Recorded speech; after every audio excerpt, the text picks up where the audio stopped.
Il y a quelques semaines, nous avions rendez-vous sur la rive sud de Montréal avec un Québécois illustre. Bernard Landry, Premier ministre du Québec de 2001 à 2003, nous a reçus chez lui, dans cette demeure où sont passés de nombreux chefs de gouvernement. C'est avec Benjamin Boutin, jeune Français épris d'Europe et de Québec, qu'il a abordé les problèmes du monde. Les relations internationales, la francophonie, l'avenir de l'Europe, son amour de la France, l'élection présidentielle en cours, et bien sûr, ce Québec qu'il aime tant. Bonjour Bernard Landry. Bonjour. Merci beaucoup d'avoir accepté cette entrevue. C'est pour moi un devoir et un plaisir. Merci. Alors, si vous le voulez bien, on va commencer avec votre grand voisin du Sud, les États-Unis. Oui. L'élection de Donald Trump constitue-t-elle, à votre sens, un moment charnière dans l'histoire des États-Unis? Et est-ce que, d'après vous, elle aura aussi des conséquences à long terme sur l'attractivité de ce qui a été le modèle américain? J'ai peur que les conséquences soient internationales, que la première puissance du monde soit dirigée par un être comme celui-là. Ce ne sont pas de bonnes nouvelles ni pour les Américains ni pour le reste du monde. Simplement durant la campagne électorale, avec les absurdités et les grossièretés qu'il a dites sur les femmes en particulier, on voyait bien que cet homme-là ne pouvait pas diriger la première puissance du monde. Et là, ça se confirme parce qu'il vient d'avoir un échec spectaculaire pour l'Obamacare, et puis c'est peut-être pas le premier grand défi. Le début peut-être d'une autre série d'échecs. Ouais. Alors, il veut également renégocier l'ALENA, ce qui est un sujet important pour le Québec, dont 70% des exportations dépendent finalement de l'ouverture américaine. Exactement. C'est pour ça que le Québec était à l'origine du premier traité de libre-échange entre le Canada et les États-Unis, et ensuite l'ALENA. Est-ce que ça vous inquiète, cette renégociation, notamment dans le domaine du bois d'œuvre? Le domaine du bois d'œuvre, hélas, le Canada avait fait la négligence de l'exclure du premier traité. Alors là, on a une saga qui n'est pas terminée encore pour essayer de régler ce problème-là. Mais c'est une erreur du Canada. Il fallait mettre le bois d'œuvre dans l'accord de libre-échange. Aujourd'hui, on a deux économies, l'économie du Québec et celle de la frontière américaine qui sont imbriquées. Est-ce que l'économie québécoise n'est pas un peu trop dépendante de ces exportations aux États-Unis? Oui, une des stratégies importantes du gouvernement du Québec et de tous les gouvernements du Québec, c'est la diversification de nos exportations. Ouais. Quand on envoie tout au même endroit, s'il y a une crise, comme il y en a connu une avec les subprimes, par exemple, on est victime rapidement. Sauf que le Québec l'a moins été parce que le Québec répartit mieux la richesse. Et la mésaventure américaine, c'est la non-répartition de la richesse avec la crise. Donc toutes les initiatives pour diversifier ces débouchés sont bonnes. Donc on pense au traité Canada-Europe. Canada-Europe. Est-ce que c'est un partenariat gagnant-gagnant d'après vous? J'en suis absolument certain. Oui. Surtout pour le Québec, parce que nous, en plus, on a une proximité linguistique avec une grande partie de l'Europe, la France surtout d'abord, évidemment. Alors vous savez qu'il y a 60 ans était signé le traité de Rome, qui a posé les fondations de cette construction économique et politique, qui fait l'objet de nombreuses critiques de la part des partis extrémistes, qui a quand même à son actif des grandes réalisations. On pense à Airbus, à Galileo, à Erasmus, ce programme pour les jeunes. Le Brexit, après 40 années de participation britannique à la construction européenne, c'est quand même une page qui se tourne. D'ailleurs, c'est dans la suite de leur vue des choses, parce qu'au début, ils n'ont pas signé. Ils n'étaient pas dans les 6. Oui. Et c'est une sortie aussi qui ne fait pas l'affaire des Écossais, desquels vous êtes Bien entendu, ça va les pousser à l'indépendance, ce qui ne nous déplaît pas parce qu'on va invoquer leur exemple. Mais quel regard généralement portez-vous sur l'Union européenne, sur cette construction qui a eu évidemment ses hauts et ses bas? Est-ce que vous la jugez globalement positive pour la paix? Très positive. C'est une des belles aventures de l'histoire humaine contemporaine. Quand on sait que des pays culturellement avancés et de civilisation presque parfaite se sont fait les guerres atroces qu'on a connues de 14 à 18 et de 39 à 45, et que les mêmes se réconcilient. Quand je vois Hollande embrasser Angela Merkel, je dis c'est ça le progrès. Et également, il y a eu des crises quand même que l'Europe a dû affronter. Pensez-vous, comme Jean Monnet, que l'Europe se fera dans les crises et sera la somme des solutions apportées à ces crises? Hélas, oui et non. Et puis, c'est une aventure fabuleuse, mais qui n'a pas été suffisamment expliquée à la population. Les élites européennes ont regardé ça de haut, pensant qu'à partir de Bruxelles, ils pouvaient tout régler. Et puis, un exemple. Ceux qui ont dit que l'euro était responsable de l'inflation. Les élites européennes auraient dû leur dire, mais non, si on était dans vos anciennes monnaies, vous ne seriez pas capable d'acheter du pétrole. La pédagogie n'a pas été faite comme il l'aurait fallu, ce qui ne veut pas dire que l'Europe n'est pas une aventure fabuleuse.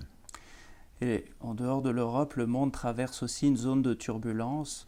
On a un peu l'impression qu'on est dans un tournant de la mondialisation avec ce vent protectionniste, ce vent de repli. Pourtant, il n'y a pas si longtemps, on parlait de l'émergence d'un monde multipolaire, constitué de puissances régionales qui s'auto-équilibreraient. Est-ce que c'était une utopie d'après vous? Non, je pense que c'est un rêve qui doit être réalisé. Le dernier mot n'est pas dit. L'Europe des nations, comme on disait. Il n'y a pas de nation européenne, c'est l'Europe des nations.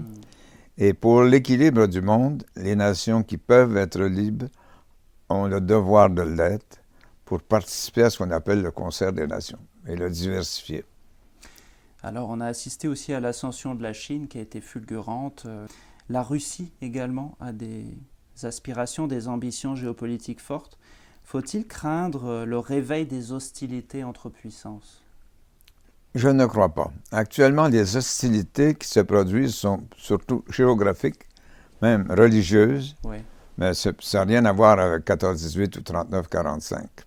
Alors, je pense qu'on peut être optimiste. Pour la Chine, comme être humain, est-ce qu'on ne peut pas se réjouir que des milliards de personnes peuvent manger ce soir comme vous et moi? Sortent de la pauvreté.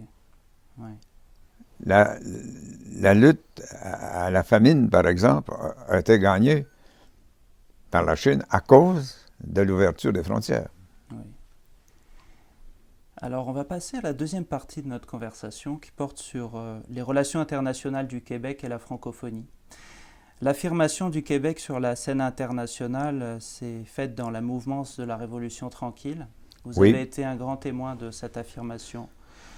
Ça a commencé bien sûr avec Paul Gérin-Lajoie qui a énoncé la doctrine Gérin-Lajoie. La doctrine en 1965, qui énonçait donc la légitimité de cette extension des compétences internes vers la sphère internationale. Et depuis, de nombreux progrès ont été enregistrés.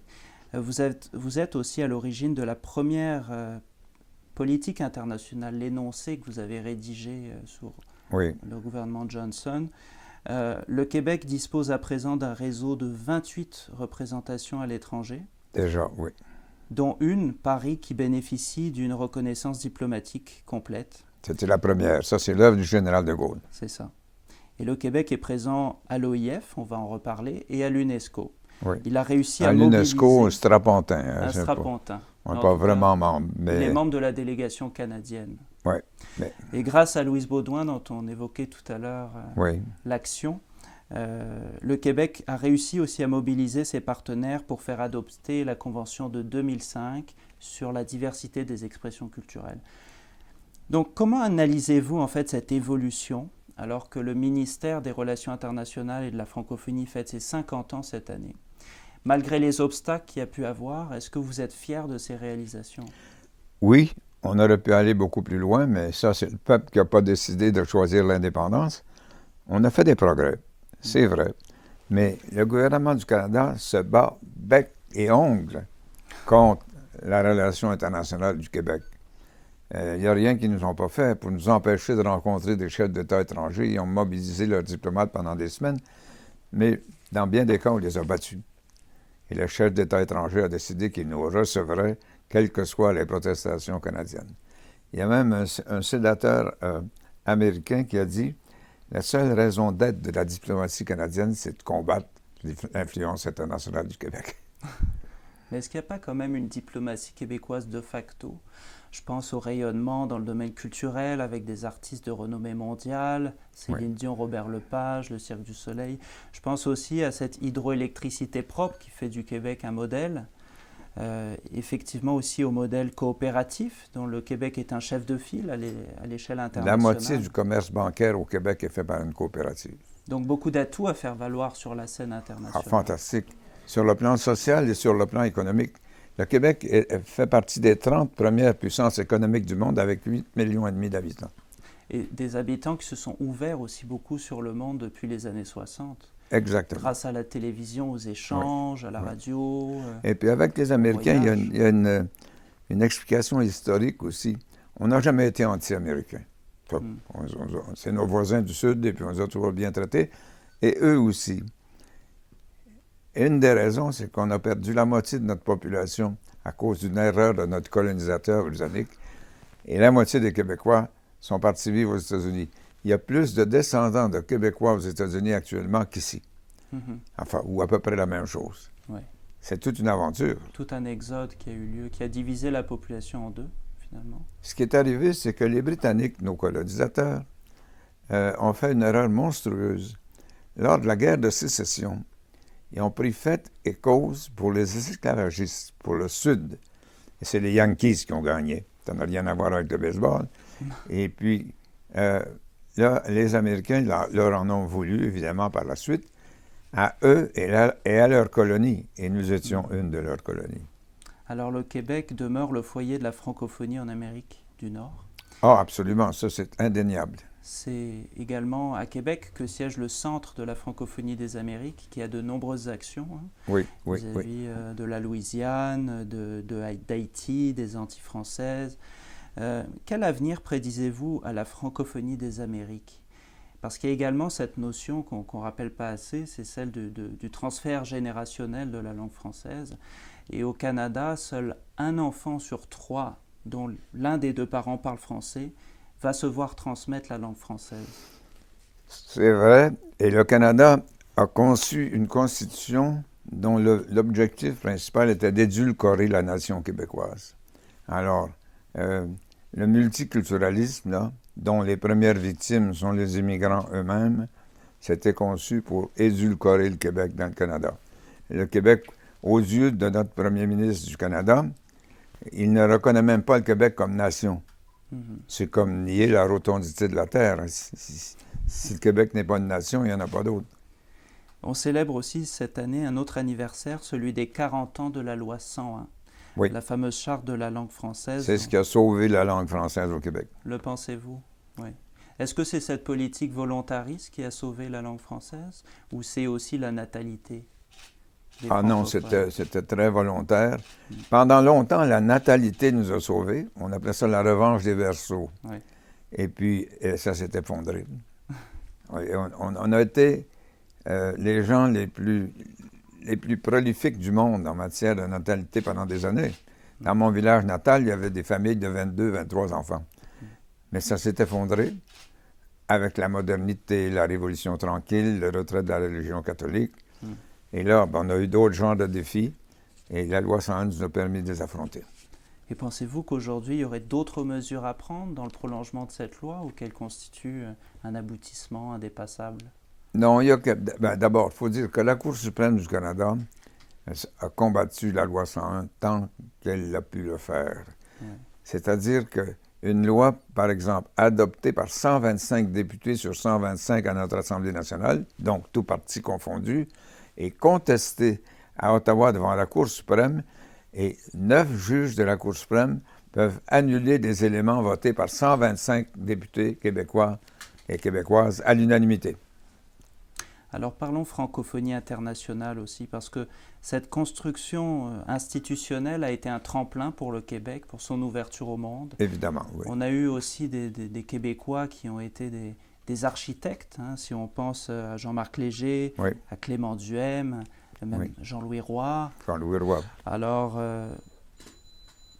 quel bilan en fait faites-vous de cette participation du Québec aux instances de la francophonie? D'abord, c'était absolument nécessaire. Si le Québec avait été exclu et l'Ontario et le Nouveau-Brunswick inclus, Ça aurait été absurde. Alors, heureusement, cette petite concession fut faite. Mais sur le plan historique, le Québec est présent en Afrique depuis des années, qu'on a appelé l'épopée missionnaire. Ouais. Il y avait des missionnaires québécois dans tous les pays d'Afrique. Et c'était les plus nombreux généralement, parce que le clergé était surabondant au Québec. Alors, c'est invraisemblable l'influence des missionnaires québécois en Afrique. Je l'ai su, moi j'étais professeur en Afrique, à l'Université Senghor en particulier.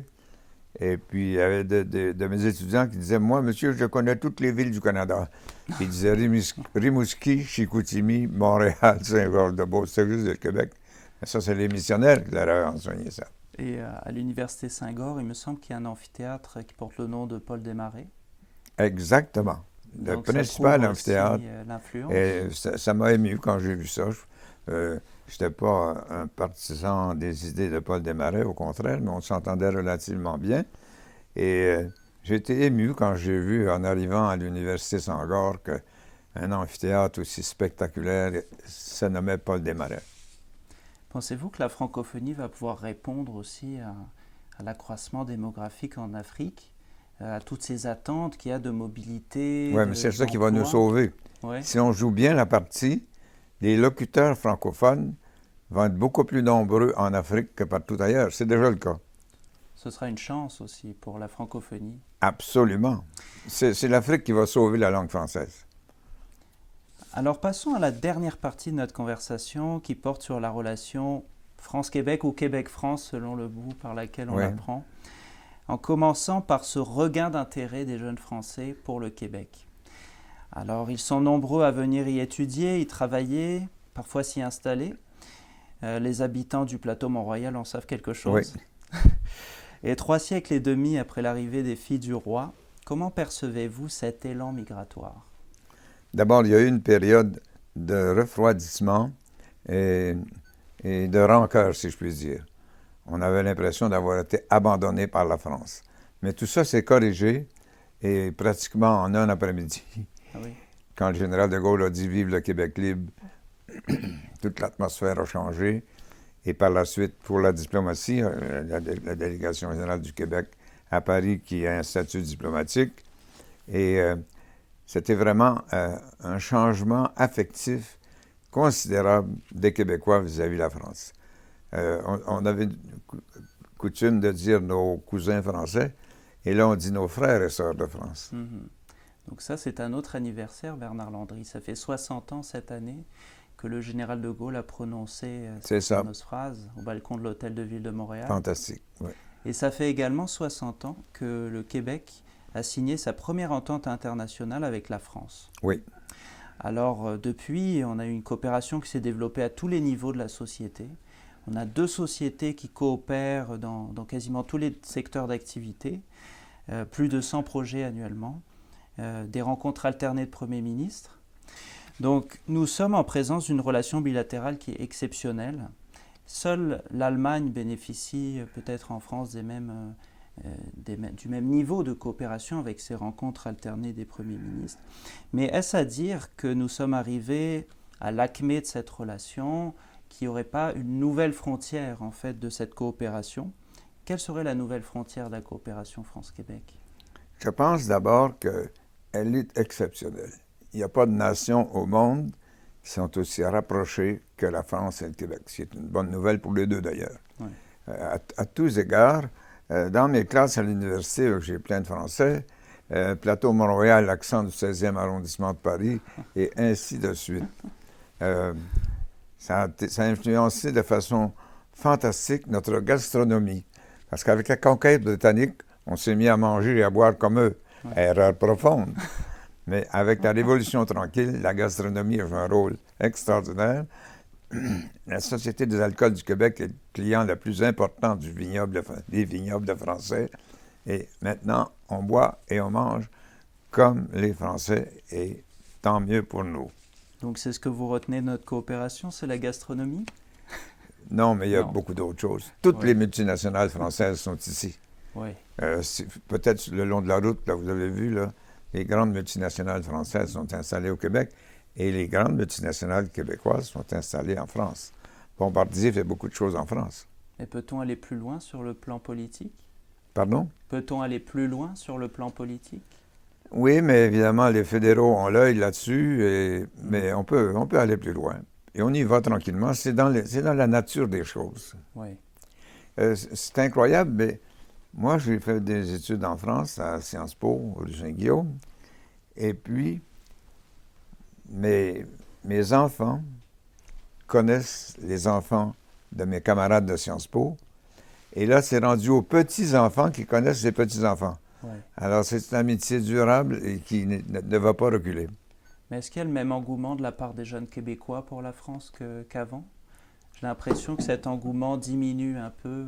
Oui, mais la France, quand même, là, malgré sa nostalgie, domine le monde dans beaucoup d'activités humaines et les jeunes s'en rendent compte, en sciences en particulier, en médecine. Alors, c'est des éléments de rapprochement, ça. Oui. Alors, vous le savez, il y a des élections importantes dans quelques semaines. J'imagine que vous suivez. Je les suis d'heure en heure. D'heure en heure. Et je suis déçu, surtout parce que j'avais un ami qui était dans la course, oui. qui aime le Québec et qui a vécu au Québec, Alain Juppé. Alain Juppé. En tout cas, moi, je ne suis pas électeur français. Si je l'étais, j'allais voter. Et vous observez quand même, vous observez ces déboires de François Fillon, de la droite, et cette montée aussi d'Emmanuel Macron. Comment percevez-vous ça? Je trouve que le niveau de la campagne n'est pas à la hauteur de la République française. Que ce soit dans des intrigues, des magouilles, des accusations plus ou moins fondées. La France a besoin plutôt de nettoyage et d'un changement d'attitude. Et hélas, vu d'ici, j'ai l'impression que ça ne se fait pas. Et comment réagissez-vous aussi, vous qui avez consacré votre vie à la cause de l'indépendance du Québec, à cette appropriation par la candidate de l'extrême droite de cette notion de souveraineté? Qu'est-ce que ça vous inspire? Il ne faut pas faire d'associations qui ne sont pas fondées. Madame Le Pen est anti-européenne. Moi, je suis pour l'indépendance du Québec et je suis un partisan de l'Europe. Alors, c'est pas absolument... mais l'indépendance du Québec, comme je l'ai dit, les nations qui peuvent être libres ont le devoir de l'être, comme la France l'est et comme l'Allemagne l'est, même dans l'Union européenne.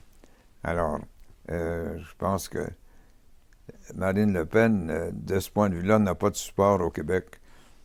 Elle est souverainiste, comme on dit, mais nous ne sommes pas souverainistes, nous sommes indépendantistes et il n'y a pas de rapport entre l'action du Front national et celle du Parti québécois. Qu'attendriez-vous du prochain président de la République française vis-à-vis du Québec? Qu'il lise les archives du général de Gaulle, puis on va être heureux au maximum. Mais on a eu beaucoup d'autres amis aussi. Oui. Le général, oui, mais plusieurs autres de droite comme de gauche. Michel Rocard est un ami intime. Il est venu dans cette maison à quelques reprises. Oui, il était à gauche et d'autres à droite étaient avec nous. Donc dans tous les cas, l'amitié et même la fraternité entre la France et le Québec demeurera. Ça transcende le partisanisme. Et même, ça transcende la gauche et la droite. On a des amis à gauche, on a des amis à droite, et puis... Est-ce que aussi vous êtes attentif à ces tentatives de Marine Le Pen de se rapprocher de certains éléments du Parti québécois? C'est son droit, c'est une députée européenne démocratiquement élue, c'est une personne respectable. Je ne partage pas ses idées, mais jamais je vais la mettre au banc. Oui. Face à ce vent aussi de populisme, est-ce que vous pensez que la France, qui a quand même connu une crise économique, la situation de l'emploi est tendue, notamment pour les jeunes, est-ce que la France peut faire valoir ses atouts et retrouver confiance en son avenir? Si la France fait valoir ses atouts, comme vous le dites, ça va être fantastique comme succès. Quand on regarde toutes les activités françaises en sciences, en économie, en culture, c'est un pays qui encore aujourd'hui domine le monde d'une certaine manière. Il y a une station spatiale mondiale qui tourne en haut, là, et la moitié de la technologie est française, et l'autre moitié américaine. Est-ce que le Québec est à l'abri du populisme? Est-ce qu'il y a une société qui est à l'abri du populisme? Je ne suis pas certain. Est-ce que vous voulez vous exprimer là-dessus? De ce point de vue-là, le Québec se débrouille assez bien. Oui. Donald Trump, là, il n'y a pas beaucoup d'admirateurs ici. Et puis, le populisme qui favorise le protectionnisme au Québec n'a aucun écho.